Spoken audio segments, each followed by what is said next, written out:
বাংলাদেশ জাতীয়তাবাদী ছাত্র দলের আরিফিন তায়েফ 11 নম্বর ওয়ার্ড ছাত্রদল নেতা। প্রিয় উপস্থিতি, আজকের এই বিপ্লব ও সংহতি দিবসের এই আয়োজনে, প্রামাণ্য চিত্রের আয়োজনে আমাকে বক্তব্য প্রদান করার জন্য বলা হয়েছে, সেজন্য সকলকে দায়িত্বশীলদেরকে জানাই আন্তরিক ধন্যবাদ। 1975 সালের 7ই নভেম্বর রাজনৈতিক অঙ্গনে ইতিহাসে একটি গুরুত্বপূর্ণ দিন। সেই অস্থির সময়ের মধ্যে সিপাহী এবং জনগণের অংশগ্রহণে যে পরিবর্তন ঘটে, তা দেশের জনগণ সেই পরিবর্তন ঘটে তা দেশের পথ নির্ধারণে বড় ভূমিকা রাখে।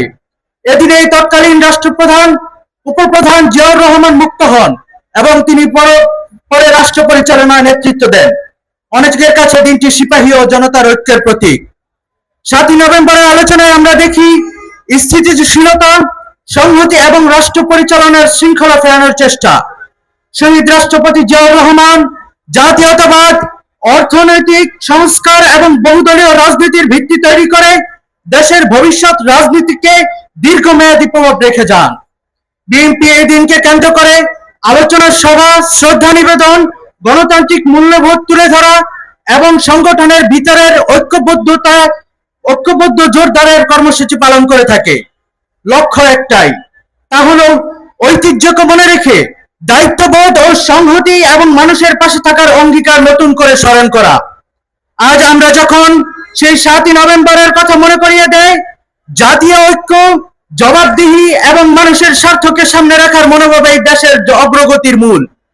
দেশের সেই অগ্রগতির জন্য আমাদের এমন নেতৃত্ব দরকার যারা মানুষের কথা শোনে, জনগণের পাশে থাকে এবং জনগণের জন্য দায়িত্বশীলভাবে কাজ করে থাকে। আর সেই মানুষটি হচ্ছে আমাদের জননেতা মাসুদুজ্জামান মাসুদ সাহেব। তিনি এই আন্দোলন সংগ্রাম 2024 সালের আন্দোলন সংগ্রামে ওতপ্রোতভাবে জড়িত ছিলেন। আমরা যারা মাঠে ময়দানে ছিলাম, আমরা সেটা তার পরোক্ষ সাক্ষী।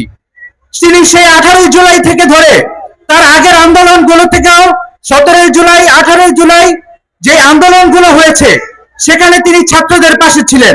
হয়তো তিনি সরাসরি ভাবে থাকতে পারেন নাই, কিন্তু ছাত্রদেরকে খাবার, ছাত্রদেরকে পানীয়, ছাত্রদেরকে চিকিৎসা দিয়ে তিনি সর্বদা পাশে থেকেছেন। নারায়ণগঞ্জের এমন অনেক আহত ভাই আছে যাদেরকে তিনি গোপনে সাহায্য করেছেন তাদের চিকিৎসার জন্য, কারণ তখন পারত না, তখন অনেকেই আহত হয়েছে যাদের ফ্যামিলির সক্ষমতা ছিল না তার চিকিৎসা করার, কিন্তু তিনি তার পাশে দাঁড়িয়েছেন। তিনি সেই রকম নেতা যিনি জনগণের পাশে সর্বদা থেকেছেন।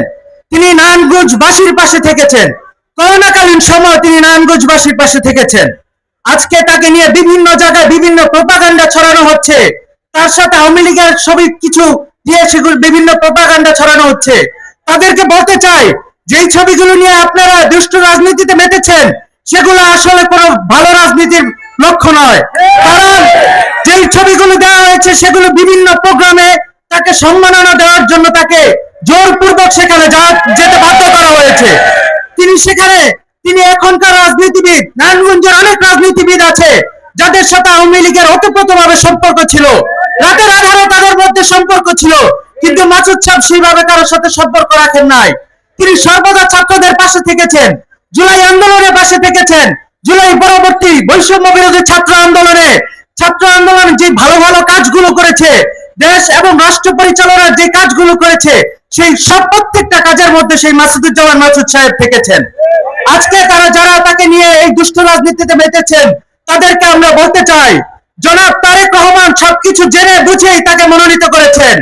সবাই মিলে একসাথে আসুন, তার পক্ষে কাজ করুন।